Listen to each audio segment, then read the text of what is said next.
明明你將大筆血汗錢唱成美金放喺銀行做定期收息，以為係最穩陣嘅棺材本，點解喺美元息口大縮水嘅2026，你呢筆救命錢反而越揸越蝕，購買力正在被通脹默默蠶食。你記唔記得前2年，即係2024年同2025年嗰陣，唱美金做定存係一個點樣嘅世界？嗰陣時，只要你手頭有閒錢，將港元兌換成美金，擺入銀行做1年定存，隨便都拎到4厘半、5厘，甚至更高嘅利息。100萬港元唱成大約128000美金，擺1年乜都唔使做，淨收5萬幾蚊港元利息。嗰陣時嘅打工仔個個都話，唱美金定存好過返工，最少錢搵錢，唔使勞心勞力。但係踏入2026年，特別係今年8月，成個畫面完全反轉咗。你打開銀行嘅手機應用程書，睇下打銀行美元定存，3個月、6個月同12個月嘅年利率都係3.3厘。中銀香港嘅美元定存，私人財富或中銀理財客戶3個月同6個月都係3.3厘左右。知豐、恒生等大行嘅一般客戶美元定存息率大概喺3厘2至3厘3呢個水平。工銀亞洲嘅美元定存50萬美金或以上嘅新資金，6個月同12個月都係3.85厘。就算係比較進取嘅中小型銀行，情況都唔好得幾多。華僑銀行1年期美元定存有4.1厘。創興銀行嘅全新客戶優惠，6個月、9個月同12個月美元定存都有4厘，但條件係要同時完成最少2個指定項目，包括啟動數碼銀行服務、申請信用卡、開立投資賬戶或者完成外幣兌換交易。富融銀行嘅新資金快閃優惠，12個月有4厘，但名額有限，仲要指定時間入錢先得。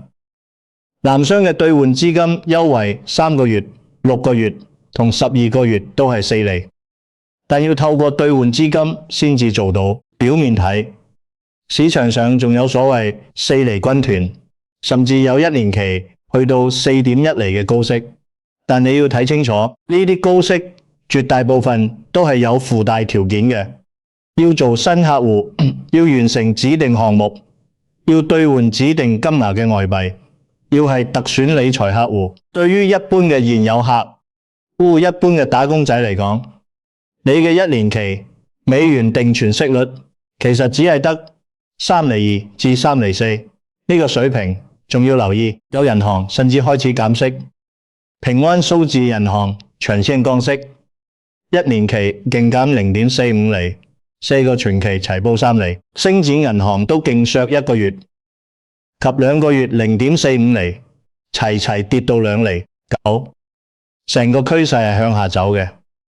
呢個就係今日嘅現實。美聯儲嘅基準利率仲企喺3.5厘至3.75厘。美國聯儲局已經連續第5次議息會議維持利率不變。路透社訪問嘅104位經濟學家入面有94位，即係90%，預計9月會維持利率不變。近80%嘅受訪者預計今年年底前利率都會維持不變。高盛都發表預測，認為聯儲局9月唔會加息。就算9月唔加，聯儲局嘅利率水平依然維持喺3.5厘以上嘅高位。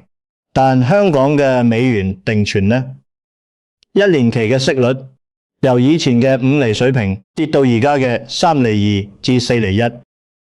如果你唔係新客戶，唔做指定項目，你嘅息率可能只得3厘2左右。呢個跌幅係接近2成至3成嘅縮水。呢個就係我哋今日要拆解嘅最大矛盾。美息高企，點解美元定存息率反而跌？講到呢度，如果你都想同我一齊用最透徹嘅視角睇清全球大洗牌，下香港人嘅財富底牌，唔想做最後一個知真相嘅人，記得即刻訂閱我哋頻道，講經透視，順手撳埋個鐘仔，一齊揾出保護你資產嘅方法。要拆解呢個矛盾，首先你要明白一個最基本嘅概念：名義利率同實質利率嘅分別。名義利率係銀行寫俾你睇嗰個數字，3.2厘、4厘、5厘，但實質利率係名義利率減去通脹率之後，你真正賺到嘅購買力增幅。你以為將錢唱成美金擺喺銀行做定存，就係最穩陣嘅棺材本，但如果你嘅存款利率低過通脹率，你嘅實質購買力其實喺度縮水。呢個就係經濟學上所講嘅負實質利率。2026年第二季，香港嘅基本綜合消費物價指數按年升咗 1.7%， 整體綜合消費物價指數按年上升 1.9%。6月份整體消費物價按年上升 2%。政府將今年全年嘅基本通脹率預測由原先嘅 1.7% 大幅上調到 2.5%， 整體通脹率預測上調到 2.6%。但呢個只係官方公布嘅平均數。如果你經常去超市買餸、去茶餐廳食飯、搭車返工，你感受到嘅實際通脹可能遠遠高過呢個數，因為食品、交通、能源呢啲日常生活必需品嘅價格升幅往往高過整體通脹率。6月份電力、燃氣及水嘅價格按年升咗 9.2%， 交通費用升咗 5.3%。呢啲正正係你每個月都要俾嘅錢。大新金融集團都將今年香港通脹預測由 1.5% 上調到 1.7%， 通脹嘅壓力係實實在在嘅。而家我哋嚟做一條好簡單嘅數學題。假設你有100萬港元嘅儲蓄，呢筆錢可能係你同你伴侶儲咗10年8年嘅心血，係你嘅棺材本。你將呢100萬港元唱成美金，以而家大約 7.84 嘅匯率計算，大約係127,500美金。你將呢筆美金擺入銀行做1年期定存，假設你係一般客戶，息率係 3.2 厘，1年之後你嘅名義利息收入係127,500美金，乘以 3.2 厘，大約4080美金，換算返做港元，大約係32,000港元。聽落好似唔錯，一年有32000嘅被動收入，但你要諗下，呢一年入面通脹喺度做緊咩？政府預測全年整體通脹率係 2.6%， 但如果你嘅生活開支主要集中在食品、交通、能源呢啲必需品，你面對嘅實際通脹可能高過呢個數。我哋用保守啲嘅 2.6% 嚟計，100萬港元喺1年之後，因為通脹嘅關係，佢嘅實質購買力蒸發咗100萬強 2.6%。26,000港元，你名義上賺咗32000港元利息，但通脹偷走咗你26000嘅購買力，你嘅實質收益只係得返6000港元，即係話你嘅實質利率只係得 0.6 厘。如果你嘅美元定存息率只係得3厘甚至2厘8，而你面對嘅實際通脹係 3% 甚至更高，你嘅實質收益就係負數。你嘅棺材本名義上喺度增加，但實際上你嘅購買力喺度縮水。呢個就係越揸越蝕嘅真實數學真相，仲未計匯率風險。港元同美金雖然係聯繫匯率，但美元指數喺2026年8月已經跌穿100關口，交投喺 99.5 至 99.6 附近。美元指數由年初嘅高位一路回落，跌破50天平均線。有分析指出，近期美元表現疲軟嘅原因，就包括支持日元嘅干預措施，以及美聯儲政策引發嘅美國政策不斷性上升。美元指數目前運行喺 99.5 附近，整體仍受到100天平均線壓制，短期趨勢偏弱。花興銀行嘅分析師預計，美元指數喺今年剩餘時間內可能會喺95至100呢個區間徘徊。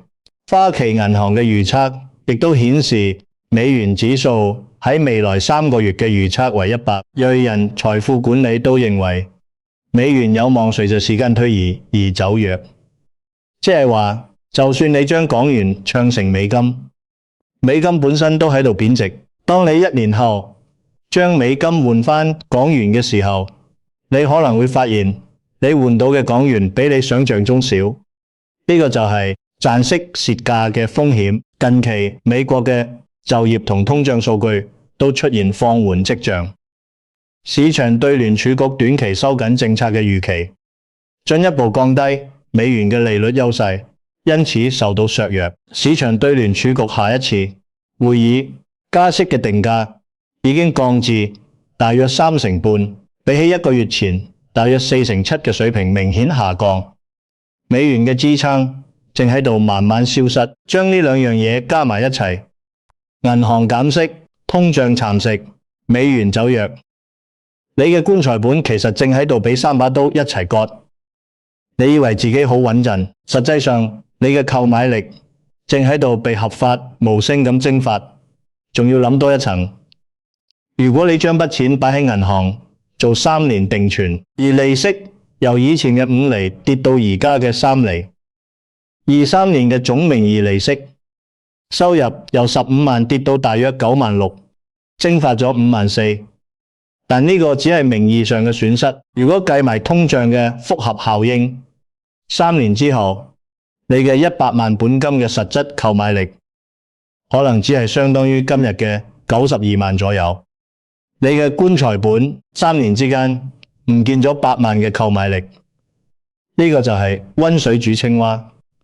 你唔會一下子感覺到痛，但當你退休嗰陣，當你需要用呢筆錢去應付生活開支嘅時候，你會發現你嘅錢已經買唔到當年可以買到嘅嘢。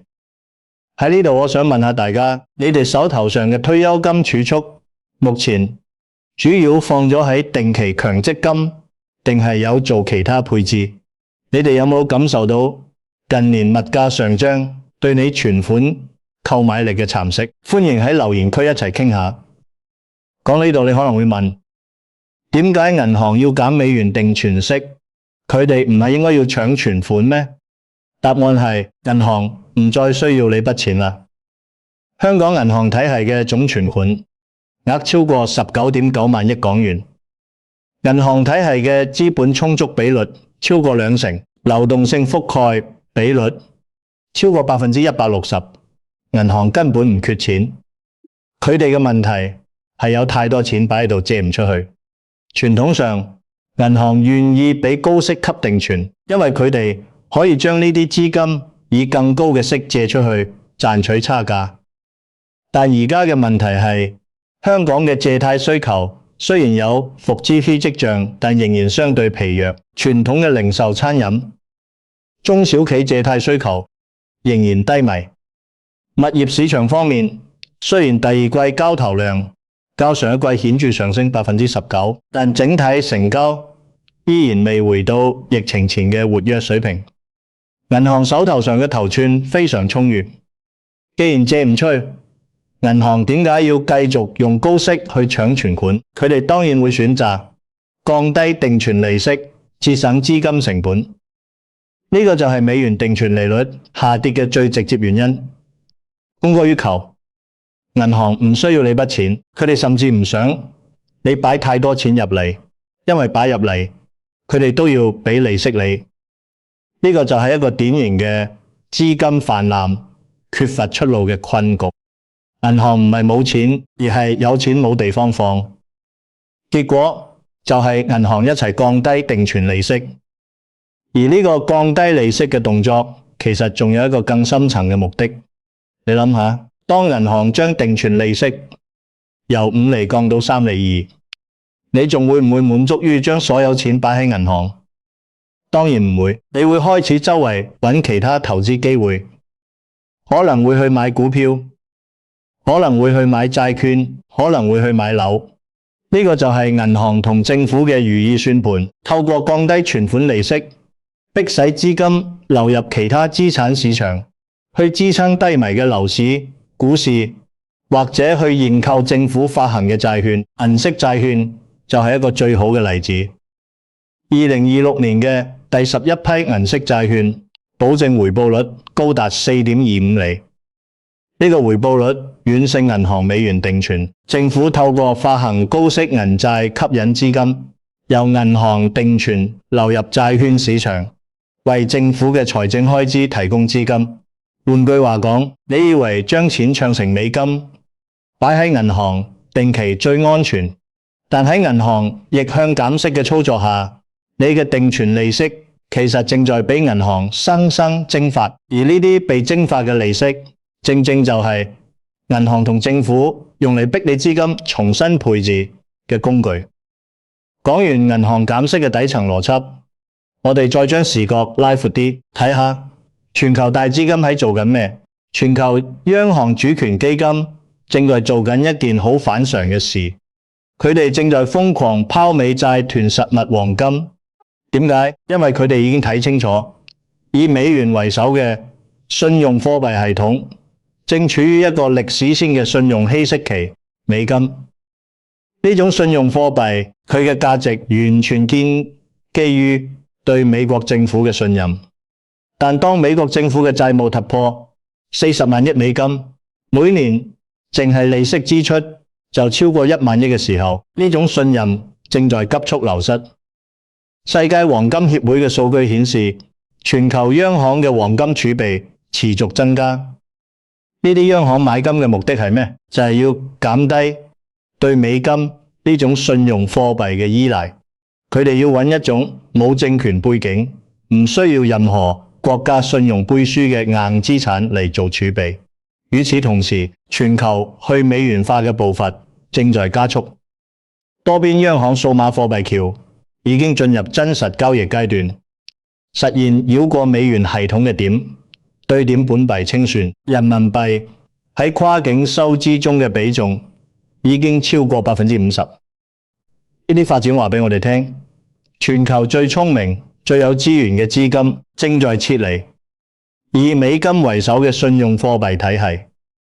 佢哋唔係喺度賭美金會唔會跌，而係喺度做一個歷史性嘅資產大遷移，從信用貨幣遷移到實物資產，尤其係黃金。美國嘅財政狀況同樣成為近期美元表現嘅重要制約因素。美國國債收益率曲線出現陡峭化跡象，反映市場對財政赤字政府融資需求以及長期債務可持續性嘅擔憂正在增加。雖然較高嘅長期收益率理論上可以提高美元資產嘅收益吸引力，但如果收益率上升，主要源於財政風險溢價，而非經濟增長預期，就可能產生相反效果。美元目前面臨嘅最大問題，並唔係缺乏避險屬性，而係避險需求與利率預期之間出現咗明顯分化。當地緣風險升值時，美元仍然能夠獲得資金流入。但如果市場認為美國貨幣政策正在轉向寬鬆，同時財政風險繼續積累，美元嘅中期估值壓力仍然存在。呢個趨勢對於我哋香港普通打工仔有咩啟示？好簡單，如果你繼續將所有財富死守喺美元定存入面，你嘅財富就會繼續被通脹同貨幣貶值蠶食。你以為自己好穩陣，實際上你嘅購買力正在被全球貨幣體系嘅大洗牌慢慢收割。好啦，講完呢個殘酷嘅現實，你可能會問，咁我應該點做好？首先，你要認清一個大局，定存躺平嘅黃金時代已經正式結束。前2年5厘高息嘅日子，短期內唔會再返嚟。只要你繼續將所有財富死死壓住喺單一嘅美元定存入面，你嘅購買力就會繼續被通脹同銀行減息蠶食。咁有咩可以做？第一，如果你依然偏好定存，要留意銀行嘅優惠條款。而家市場上仍然有一啲銀行提供4厘甚至4.1厘嘅美元定存優惠，但呢啲優惠通常只限新客戶或者要完成指定條件。如果你係現有客戶，可以考慮將資金轉去其他銀行做新客戶，以獲取更高嘅息率。但你要計清楚轉換銀行嘅成本同時間值唔值得。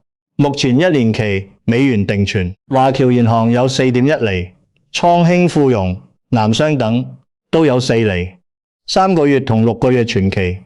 星展銀行特選客戶都有4厘。但你要記住，呢啲高息通常都伴隨住條件同限制。第二，考慮研究銀色債券。如果你係60歲或以上嘅長者，或者你家中有長者可以幫手研究銀色債券嘅4.25厘，保證回報遠遠高過銀行美元定存。銀債每半年派息一次，息率與本地通脹掛鈎，並保證不受於4.25厘。3年期嘅收息產品有呢個水平，比銀行定存要高出接近1厘。雖然銀債可派手數有限，一人可能最多只有15至20手，即係15萬元至20萬元。但對於追求穩定收益嘅退休人士嚟講，銀債仍然係一個比定存更優勝嘅選擇。第三，佈局高股息與全球防守性資產。如果你唔符合銀債資格，可以考慮將部分資金轉向收費低、分散度高嘅全球高股息基金或者本地公用股。呢啲資產嘅共同特點係提供相對穩定嘅現金流，而且佢哋嘅回報往往同通脹有某種程度嘅掛鈎。本地公用股方面，中電、港燈煤氣呢啲傳統公用事業股，佢哋嘅業務穩定，現金流強勁，派息政策相對穩定。雖然股價會有波動，但長期持有嘅股息回報往往可以跑贏通脹同銀行定存。當然，買股票涉及嘅風險遠高過定存，你需要有足夠嘅風險承受能力同投資知識。第四，合理配置實物黃金，呢個係一個更加根本嘅避險策略。全球央行正在做嘅嘢，拋美債囤黃金，正就係對黃金呢種終極貨幣屬性嘅最強背書。黃金嘅價值唔會因為銀行減息而消失，唔會因為通脹上升而貶值，唔會因為任何有個國家嘅財政政策而蒸發。喺一個全球貨幣體系持續動盪、主權信用貨幣面臨挑戰嘅時代，黃金就係你個人財富嘅最後保險師。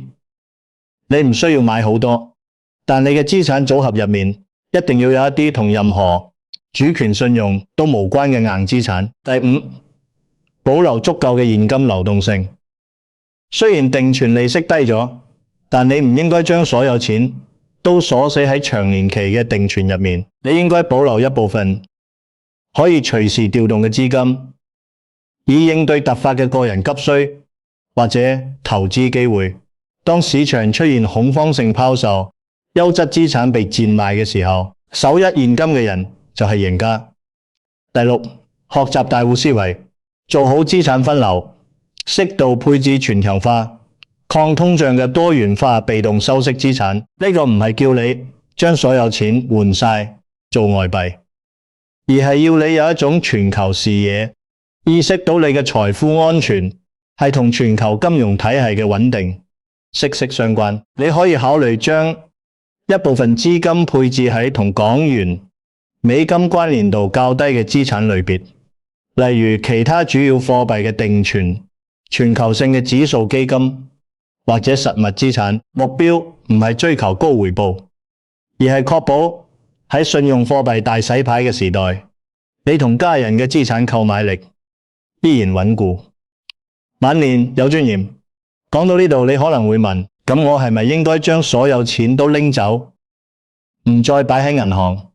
當然唔係，銀行定存依然有佢嘅價值，佢係最安全、最冇風險嘅儲蓄工具。但你要明白，安全嘅代價就係低回報。你唔應該再期望定存可以幫你對抗通脹，幫你累積財富。佢嘅角色已經由財富增值工具變成財富保存工具。2026年嘅美元定存故事就係一個活生生嘅教訓。美聯儲維持高息，但銀行逆向減息，名義利率跌到3.2厘，實質利率接近0，甚至負數。你嘅被動收入被銀行生生蒸發，呢個唔係一個短暫嘅現象，而係一個結構性嘅轉變。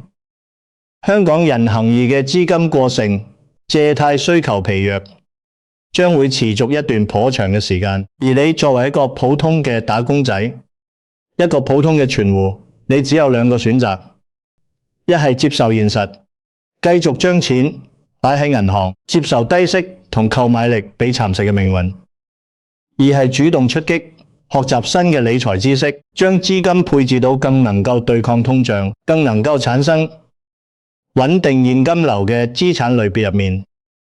呢個選擇將會決定你10年後、20年後退休嗰陣，究竟係可以安享晚年，定係要繼續為2餐奔波。